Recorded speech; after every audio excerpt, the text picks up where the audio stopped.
Hello everyone, welcome to SSC scholars.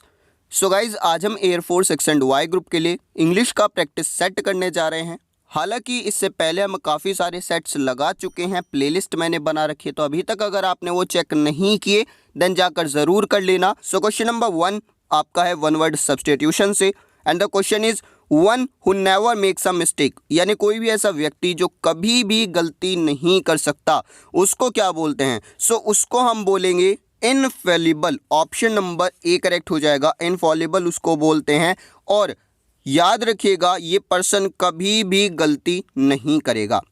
इनकरेजिबल की अगर बात करूं तो ये होता है कोई भी ऐसा पर्सन जिसको करेक्ट ना किया जा सके, या कोई भी ऐसी चीज़ जिसको करेक्ट ना किया जा सके, कांट बी करेक्ट। इनएफेबल का मतलब होता है जिसको डिस्क्राइब ना किया जा सके। देखिए जितने भी वर्ड्स हैं सभी में इन आया है, प्रेफिक्स। जो वर्ड के स्टार्टिंग में लगता है उसको प्रेफिक्स बोलते हैं, और इन एक नेगेटिव प्रेफिक्स है जो क्या करता है, आपके वर्ड को नेगेटिव बनाता है। जैसे इनफॉलेबल, ये कभी गलती नहीं करेगा, नेवर आया, नेगेटिव बन गया। इनकरेजिबल, कभी भी करेक्ट नहीं किया जा सकता, यहाँ भी नेगेटिव बन गया। इनएफेबल, जिसको डिस्क्राइब नहीं किया जा सकता। इनएक्सोरेबल का मतलब है बहुत ही कठोर व्यक्ति, एकदम क्रूअल इसको हम बोल सकते हैं, तो ये कभी भी दयालु नहीं हो सकता। क्लियर? इसके बाद क्वेश्चन नंबर 2 क्या कहता है? स्पेलिंग टेस्ट से क्वेश्चन है, एब्स्टिनेंस की स्पेलिंग बतानी है। सो यहाँ पर आपका ऑप्शन नंबर ए करेक्ट हो जाएगा। एब्स्टिनेंस की ये करेक्ट स्पेलिंग है। इसका मतलब क्या होता है ये आप मुझे बताने वाले हैं कमेंट बॉक्स में, इतना काम मैं आपके लिए छोड़ता हूँ। The number 3 is select the antonym of. Malevolent का एंटोनिम बताना है, अपोजिट बताना है। तो सबसे पहले मेल वोलेंट का मतलब क्या होता है? भाई कोई भी ऐसा पर्सन जो दूसरे को हार्म करने की विश करता है, उस पर्सन को हम बोलते हैं मेल वोलेंट, यानी दूसरे को हार्म पहुंचाने के बारे में सोचता है। अपोजिट इसका क्या हो जाएगा? कोई भी ऐसा पर्सन जो दूसरे को हार्म ना करे, और उसको हम बोलते हैं या तो हार्मलेस, या फिर उसको हम काइंडली भी बोल सकते हैं, यानी दयालु। So option number A correct होगा। अदर ऑप्शंस की अगर बात की जाए तो वैक्वस। वैक्वस का मतलब होता है कोई भी ऐसी चीज़ जो बहुत ही हल्की है, या कभी कभी इसका सेंस एम्प्टी में भी निकलता है, यानी शून्य, जीरो, कुछ भी नहीं है। एम्बीवेलेंट की अगर मैं बात करूं तो इसका आप मुझे बताने वाले हैं एम्बीवेलेंट का क्या मीनिंग होगा।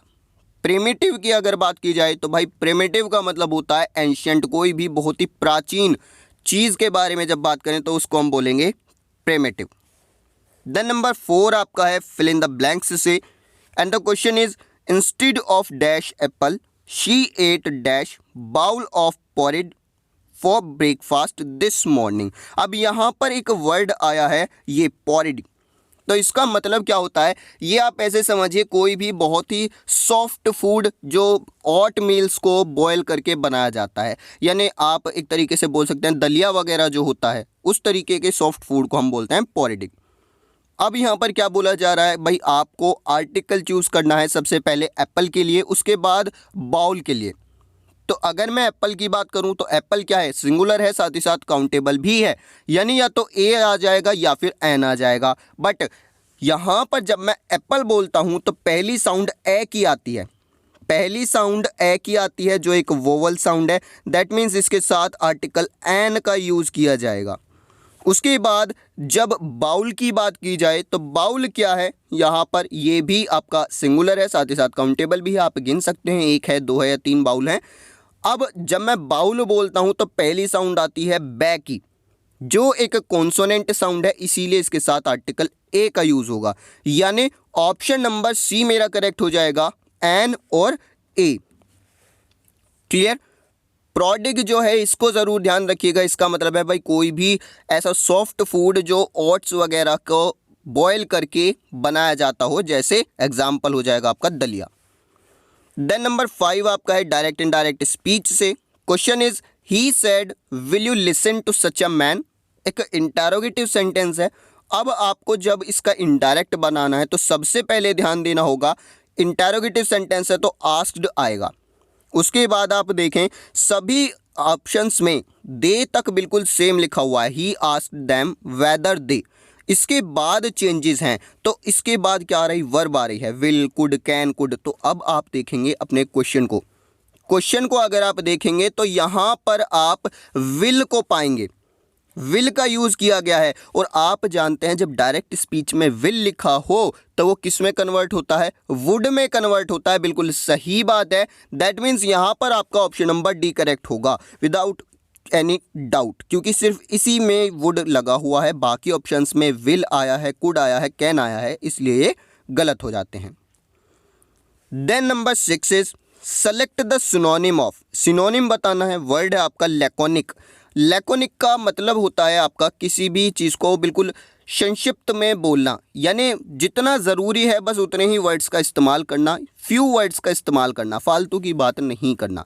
तो आप इसको एक तरीके से बोल सकते हैं किसी भी चीज़ को समराइज़ करना या फिर उसको कंसाइज करना, दोनों का एक ही मतलब है। सो ऑप्शन नंबर बी आपका यहाँ पर करेक्ट हो जाएगा। लोक्वेशियस की अगर मैं बात करूँ तो इसका मतलब होता है बातूनी, जो मतलब जितना काम का है वो तो बोलेगा ही, उससे फालतू भी बात करेगा। उसी तरीके से रैम्बलिंग का भी यही मतलब है और वर्बोस का भी, यानी जो पॉइंट की बात है उसको करेगा, साथ ही साथ एक्स्ट्रा बातें भी ये करने वाला है। देन डायरेक्शन 7 to 8 है error spotting. And question number 7 is neither of the teams are sensible enough to do this task. यहाँ पर अगर बात की जाए तो आपका सब्जेक्ट है नाइदर ऑफ द टीम्स। अगर होता सिर्फ टीम्स तो ये प्लूरल सब्जेक्ट था, आर का यूज़ हो जाता, बट क्योंकि यहाँ पर नाइदर ऑफ आ गया तो इसने क्या किया, मेरे सब्जेक्ट को सिंगुलर बना दिया। नाइदर ऑफ द टीम्स अब मेरा पूरा कंप्लीट एक सब्जेक्ट है जो कि सिंगुलर बन चुका है। और अगर सब्जेक्ट सिंगुलर है तो इसके साथ वर्ब भी सिंगुलर आनी चाहिए। दैट मीन्स यहाँ पर आर नहीं आएगा, आर की जगह इज आना चाहिए। सो बी पार्ट में एरर है, ऑप्शन नंबर बी करेक्ट हो गया क्वेश्चन नंबर 7 के अंदर। इसके बाद नेक्स्ट क्वेश्चन है आपका question number 8 same error spotting से। And the question is we have been knowing each other since were children.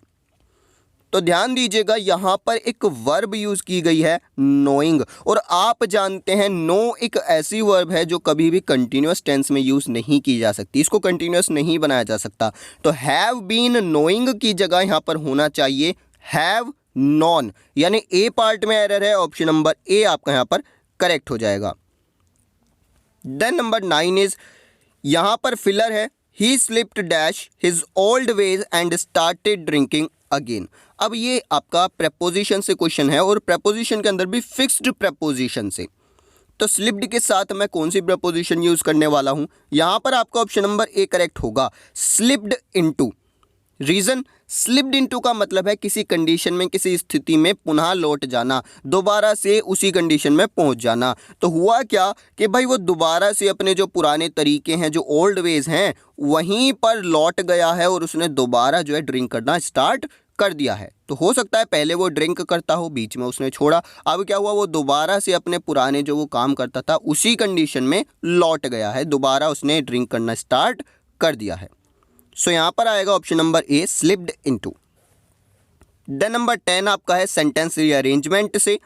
And the question is computers and mobile phones. इसके बाद अब आप देखिए यहाँ पर क्या आ सकता है, कंप्यूटर्स एंड मोबाइल फोन्स आपका सब्जेक्ट हो गया। सो सब्जेक्ट के बाद आपको वर्ब चाहिए, हेल्पिंग वर्ब चाहिए। सो आप देखेंगे यहाँ पर क्यू से अगर मैं बनाना चाहूँ, computers and mobile phones are turning us into, तो किस में कन्वर्ट कर रहे हैं, हमें लेजी राइटर्स में कन्वर्ट कर रहे हैं। क्लियर, यानी पहले क्यू हो गया, उसके बाद आर हो गया। अब दो चीज़ें आपको पता चल गई, सीक्वेंस पता चल गया, तुरंत आइए ऑप्शंस की तरफ कि कौन सा ऐसा ऑप्शन है। सो मुझे ऑप्शन नंबर डी दिख रहा है, अब मैं इसके अकॉर्डिंग चलूंगा कि भाई पहले क्यू, क्लियर, यानी computers and mobile phones are turning us into, उसके बाद आर है lazy writers, ruining our spelling and reducing our attention span। तो ये तो करेक्ट हो गया भाई, कंप्लीट सेंस बन गया। दैट मीन्स यहाँ पर ऑप्शन नंबर डी करेक्ट होगा, QRSP। देन नंबर 11 इज यहाँ पर आपका वन वर्ड सब्स्टिट्यूशन से क्वेश्चन है। And the question is a person who is always hopeful and looks upon the brighter side of things, यानी कोई भी ऐसा व्यक्ति जो हमेशा आशा रखता है, होपफुल रहता है और वो हमेशा चीज़ों के ब्राइटर पार्ट को देखता है, ब्राइटर साइड को देखता है। यानी कोई भी काम हो रहा है तो वो उसकी जो अच्छी वाली साइड है सिर्फ उसी को देखेगा, हमेशा वो आशा लगाए रखेगा कि हाँ ये काम सही होगा, उस पर्सन को हम बोलते हैं आशावादी हिंदी में। इंग्लिश की अगर बात की जाए तो उसको बोलेंगे ऑप्टिमिस्ट। देखिए दो तरीके के पर्सन होते हैं, एक थोड़े से नेगेटिव एनर्जी वाले होते हैं, उनको क्या है हमेशा यही लगता है नहीं मैं ये नहीं कर पाऊंगा, ये नहीं हो सकता, तो वो क्या है वो निराशावादी हैं। वहीं दूसरा एक पर्सन होता है जिसको लगता है हाँ ये काम तो आसानी से हो जाएगा, बेशक वो ना हो बट वो आशा रखता है कि हो जाएगा, उसको हम बोलेंगे आशावादी, ऑप्टिमिस्ट उसको हम बोलेंगे। इसके अलावा क्वेश्चन नंबर 12 क्या कहता है, choose the synonym of. Audacious का सिनोनिम बताना है। ऑडेशियस का मतलब होता है साहसी, और साहसी को आप इंग्लिश में डेयरिंग भी बोलेंगे। ऑप्शन नंबर डी करेक्ट हो जाएगा। इंडस्ट्रियस की अगर मैं बात करूं तो मतलब होता है मेहनती, हार्ड वर्किंग। अनकेयरिंग यानी जो केयर ना करे। बॉस्टरस का मतलब होता है उद्यमी, जो उधम मचाता है। काफ़ी सारे बच्चे होते हैं उधम मचाते हैं, बहुत ही ज़्यादा शरारत करते हैं, उनको बोलेंगे बॉस्टरस। द नंबर 13 इज, यहाँ पर एक्टिव पैसिव ट्रांसफॉर्मेशन करना है। So the question is does she do her duty. इसका पैसिव आपको बनाना है, तो आप देख रहे हैं इंटेरोगेटिव सेंटेंस है और ये हेल्पिंग वर्ब डज से स्टार्ट हुआ है, यानी प्रेजेंट टेंस का सेंटेंस है। तो आप जब इसका पैसिव बनाएंगे तो वहाँ पर आर तो आ नहीं सकता, दैट मीन्स ऑप्शन नंबर ए गलत हो गया। आर नहीं आ सकता, ऑप्शन नंबर ए गलत हो गया। उसके अलावा हैज़ नहीं आएगा, क्योंकि आप देख रहे हैं डज यानी सिंपल प्रेजेंट टेंस, हैज़ नहीं आएगा, हैव नहीं आएगा। बचा आपके पास ऑप्शन नंबर बी, यही आपका हो जाएगा answer. Is her duty done by her. Then number 14 is select the antonym of. Opposite बताना है डोसाइल का। तो डोसाइल का मतलब होता है नम्र, या फिर आप इसको बोल सकते हैं कोई भी ऐसा पर्सन जिसको आप आसानी से दबा सकते हैं। दो तरीके के बच्चे होते हैं, एक होता है थोड़ा समझदार होता है, थोड़ा सा नम्र स्वभाव का होता है, आप उसको आसानी से दबा सकते हैं। वहीं दूसरा बच्चा होता है बहुत ही ज़्यादा जिद्दी, आप उसको कुछ भी कह लीजिए, कुछ भी कर लीजिए, आप उसको नहीं दबा सकते। तो दोनों एक दूसरे के अपोजिट हैं। सो मैंने कहा डोसाइल का मतलब नम्र, अपोजिट या हो जाएगा जिद्दी, और जिद्दी को इंग्लिश में बोल देंगे स्टबर्न, यानी ऑप्शन नंबर डी करेक्ट होगा। बाकी ऑप्शंस काफ़ी ईजी हैं, आप आसानी से इनका मीनिंग जान सकते हैं। देन नंबर 15 आपका है इडियम्स एंड फ्रेजेस से, and the phrase is broke of. Broke of का मतलब क्या होता है? ब्रोक ऑफ का मतलब है भाई कोई भी चीज़ जो अचानक से रुक जाए उसको हम बोलेंगे ब्रोक ऑफ। और ये जनरली तब यूज़ किया जाता है, मान लीजिए आप रोड ट्रिप पर जा रहे हैं या कहीं भी जा रहे हैं, ट्रैवल कर रहे हैं, आपकी कार बीच में एकदम से रुक जाए, सडनली स्टॉप हो जाए, तो आप बोलते हैं कार ब्रोक ऑफ हो गई। क्लियर? ये आपका ईडियम है, काफ़ी ज़्यादा इंपॉर्टेंट है, ध्यान रखिएगा। सो ये था आज का प्रैक्टिस सेट। आई होप आप सभी को क्वेश्चन समझ आए होंगे। फिर भी अगर कोई डाउट बचता है then let me know in the comment box में, आपको रिप्लाई ज़रूर करूँगा। That's all for today. Thank you everyone.